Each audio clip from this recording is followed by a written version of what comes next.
Njerëz internetsa, YouTubesa, por sidomos ju qeni shikues të Ani Report, kam ardhur në cirkun kombëtar të Tiranës, është data 14 shkurt, është Shën Valentini, duhet isha duke e festuar ndryshe, por u kënaqa shumë, sepse ishte mënyra më e mirë për të ardhur dhe për ta festuar këtu, sepse mora pjesë në një shfaqje të mrekullueshme, me artistë të vërtet, të gjitha talentuar, sepse arti të bërit cirk është një art shumë i vështirë, kështu që është e logjikshme që është edhe shumë i veçantë dhe i bukur.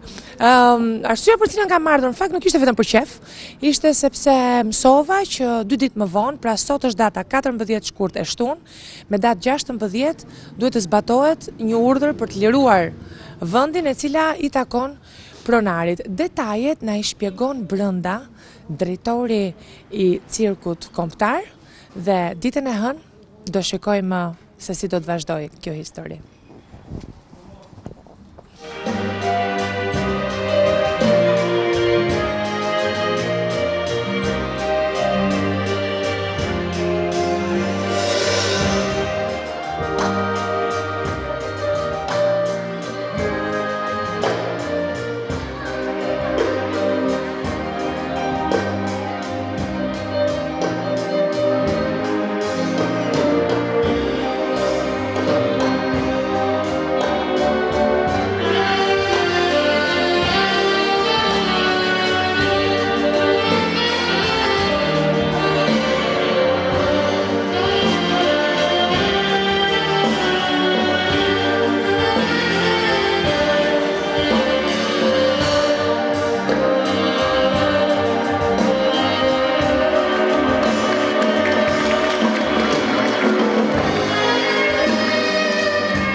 Zoti Dumi, unë nuk naqa sa po ndoqja një shfaqje këtu, kisha kohë që nuk vija në cirk në fakt, po më shumë unë kënaqem kur vjen në cirk kur shikoj fytyrat sidomos të fëmijëve të lumtur.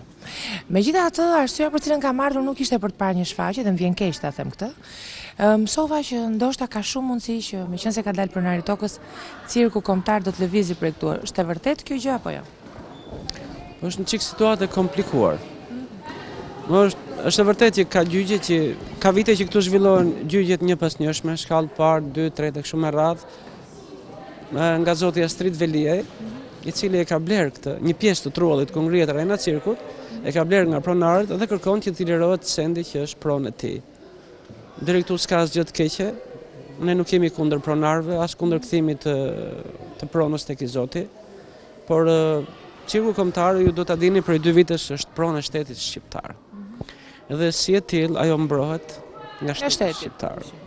Unë thjesht jam një drejtor i emëruar në rolin e administratorit të kësaj prone kombëtare, edhe unë nuk marr guximin të bëj asnjë ulje, ngritje, lëvizje apo transportim të arenës cirkut pa urdhrin e kryeministrit të Shqipërisë apo të ministrit të kulturës zonjës Mirela Kumbaro Forxhi.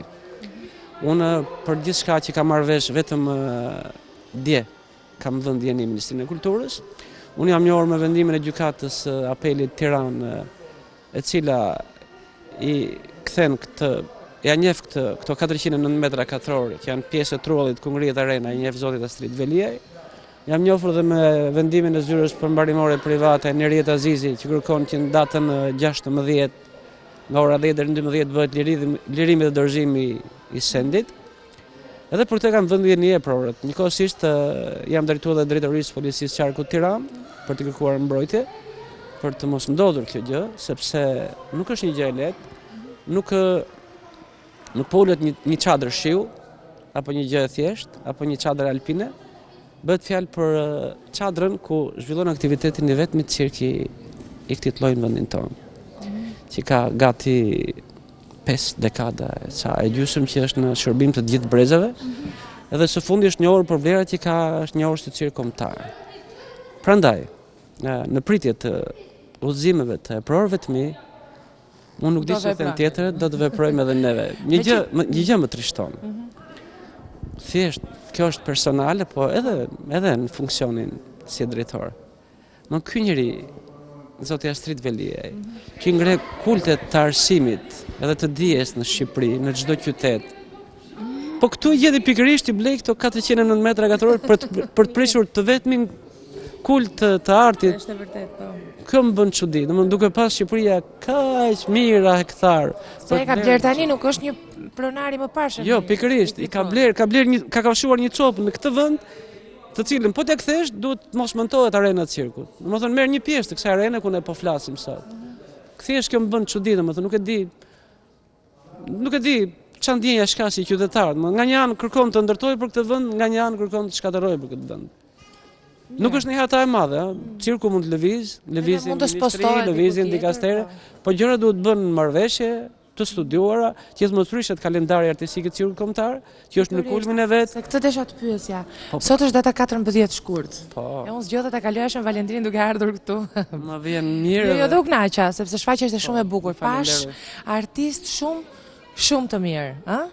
A do të jetë për ata hera e fundit ndoshta, sepse është e shtunë, është data 14 shkurt, të hënën që është data 16. Nuk besoj. Ndoshta mund të në këtë ditë nuk mund të ndodhin gjëra të këqija.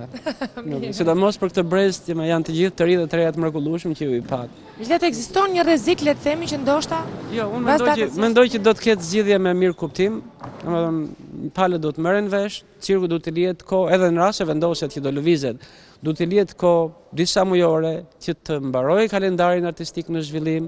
Ju nuk e dini, po në datën 10 miratum kalendarin artistik, në pranverë kemi 2 projekte të reja, kemi projektin e pranverës dhe një projekt madhor me gjithë shkollat e ciklit 9-vjeçar të kryeqytetit, ku do të ndeshen 2 nga 2 60 shkolla për 3 ditë në javë në konkursin GUIT që zhvillohet në arenën e cirkut.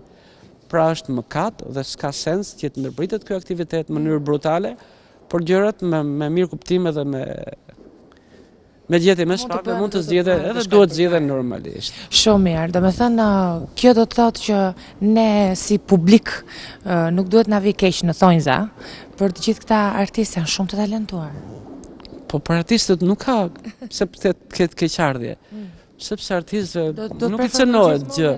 Ato thjesht do të vazhdojnë të performojnë në mos këtu në një vend tjetër. Nuk prishet arti i cirkut. Kjo është shumë e rëndësishme. Ju falenderoj shumë. Ju falenderoj juve. Gjithë të mirë. Gjithë mirat.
Njerëz internet sa YouTube sa, por sidomos ju qeni shikues të A1 Report, sot është e hënë. Është data 16 në orën 10. Ishte marrë një vendim që përmbarimi do ta hidhte poshtë çadrën e cirkut. Por lajmet mira më duket se ka. Është shtyr vendimi, s'është aq i mirë. Është sigur të kesh një lajm të mirë dhe një lajm të keq. Lajmi i mirë është që vendimi është shtyr, por lajmi i keq është që vendimi është shtyr deri në një moment të papërcaktuar, çka do të thotë se nuk i dihet se si do të shkojë akoma kjo histori. Unë do përpiqem të ndjek çdo ditë zhvillimet, megjithatë për sot një lajm është aty brenda që po na pret. Është një deklaratë për shtyp që bëjnë drejtuesit e cirkut, edhe ata që janë artistët e saj.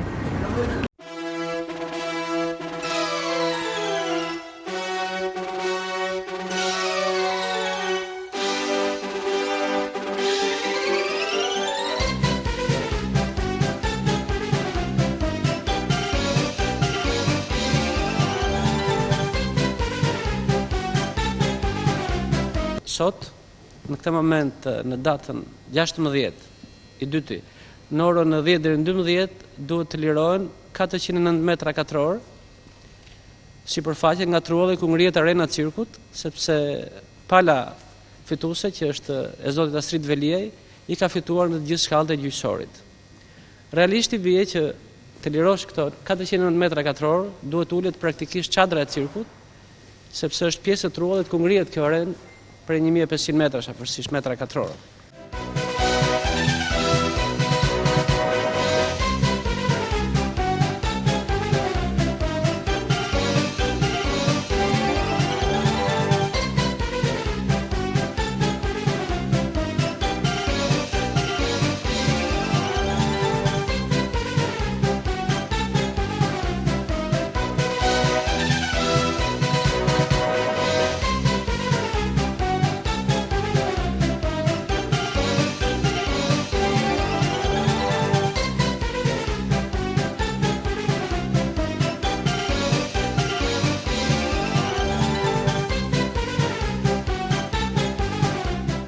Ju bëjmë dije se pala kreditore me kërkesë numër 22, datë 13/2/2015, kërkon shtyrje të datës së caktuar për ekzekutim për një datë dhe një orë tjetër. E ndodhur para këtij fakti, kërkoj nga ana juaj anullimin e kërkesës së bërë nga ana ime me numër 11, datë 9/2/2015. Bashkëngjitur ju dërgoj kopje të kërkesës së palës kreditore zotit Astrid Veliaj. Zoti Astrid Veliaj ka dërguar një kërkesë drejtuar zyrës përmbaruese gjyqësore private Enerieta Azizi. Lutemi të caktoni një datë tjetër për kryerjen e veprimit përmbarimor si më sipër për shkaqe objektive të kreditorit.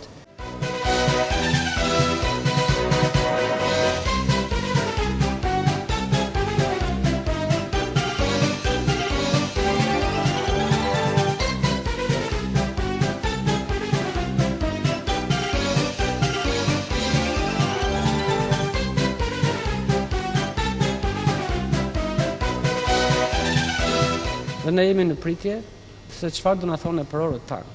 Ne kemi dëshirë që ky cirk kombëtar, pas kësaj ringritje që më bën fuqishëm këto 2 vitet e fundit, duke punuar me 4-5 projekte artistike në vit, të liheti që të argëtoj, të edukoj gjithë këto mira banor të çdo moshe që vinë të shtunë, të diel dhe çdo ditëjavë. Të lihet rehat të bëj këto 2 projekte të pranverës dhe në marrëveshje palët, jo me ne, po me Ministrinë e Kulturës dhe me Qeverinë Shqiptare, të gjejnë gjuhën. Bën vaki kjo pronë atij të kompensohet nga shteti, sepse cirku është i rëndësisë kombëtare. Bën vaki i jepet qira për një farë kohë dhe cirku vazhdon aktivitetin, derisa gjehet mundësia të lëvizje edhe në një vend tjetër, se nuk është hataja të lëvizë cirku kombëtar nga ky vend. Problemi është që para se të ulet një çadër, duhet të jetë ngritur, duhet të jetë bërë gati një vend tjetër për këtë çadër, që aktiviteti mos ketë shkputje, që qytetit mos stimuloj kjo vlerë e veçantë që do dhe frekuenton aq shumë. Ne preferojmë të rrim të ku jemi sepse cirku ka 4 dekada që punon në këtë vend, në këtë pistë ku neve po rrim sot dhe po flasim. Ka qenë vitin 75 që është ngritur çadra për herë të parë dhe neve vazhdojmë me sukses aktivitetin ton, të frekuentuar nga qindra mijëra njerëz gjatë gjithë vitit. Nëse kjo do të jetë e pamundur, nuk kemi kundra lëvizjes, nuk kemi kundra pronarëve. Unë do të doja që po këtë gatishmëri dhe kaq shumë kamera ne të kishim edhe në rast të gëzimesh, në rast kur kemi premiera apo përvjetor, gjë që e ndjej mungesën tuaj. Gjithsesi,